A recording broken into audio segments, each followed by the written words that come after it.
એવા બાપુ વંટોળિયા ઉભા કરે ને. એક બીજો એક દાખલો તમને કહું, મારે અહીંયા બનેલો હો. આ એક ઘરની વાત છે, કોઈને કહેતા નહીં. પતિ પત્ની રહેતા હતા, હકીકતમાં બનેલી હો. પતિ પત્ની એટલે કે વાર્તા નથી કે જોક્સ નથી, આ હકીકતમાં બનેલું. આમાં નામ બામ ન દેવા, આ બધું ડાયરેક્ટ ચાલુ હોય વળી પછી અહીંયા બળતરા કરે. એટલે નામ ન દેવે કોઈનું, ગામનું કે એમનું કોઈનું, બાકી ઓળખું શું એમને બધાને. એ પતિ પત્ની રહેતા હતા ને, ભાઈ ખેતીનું કરે ને બેન ઘરનું રસોઈ ને આ ને તેને બધું કરે.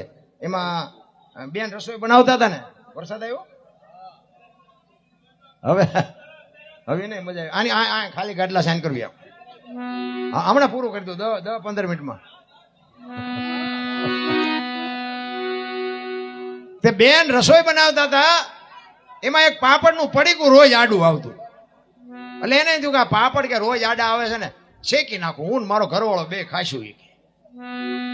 ઓલો ભાઈ આવ્યો ખેતરથી, હાથ પગ ધોઈને જમવા બેઠો. બેને બધું પીરસ્યું છે, રોટલી શાક દાળ ભાત હતું એ બધું પીરસ્યું, પાપડ મૂક્યા. હવે જો ઓલો સાનો માનો ખાઈ લેતો તો વાંધો નહીં, પણ એને જ વંટોળિયો ઉભો કર્યો. એની વહુને કે આ પાપડ ભાંગી દે. તેની વહુ કે પણ આ તમને ભગવાને હાથ ન થાય. એ કે તું મારી વહુ છું, હું તો હું કહું તારે કરવું પડે. એ કે પણ હું વહુ છું એમાં ક્યાં ના પાડી, પણ કે તમે પાપડ નો ભાંગી શકતા. એ કે પાપડ ભાંગી દેવાનો છે. હવે તો હરખું હોય ભાંગી દે ને નો ભાંગી દે. અત્યારે તમને લાગે છે 90% બાપુ નથી ભાંગી દેવું, 10% હોય કદાચ ભાંગી દેવું. ઓલે વહુ કે નથી ભાંગી દેવું. એ કે ભાંગી દે કે નથી ભાંગી દેવો. પાપડ નો ભાંગ્યો, ઘર ભાંગી ગયું. એ રખડે બે નોખા નોખા.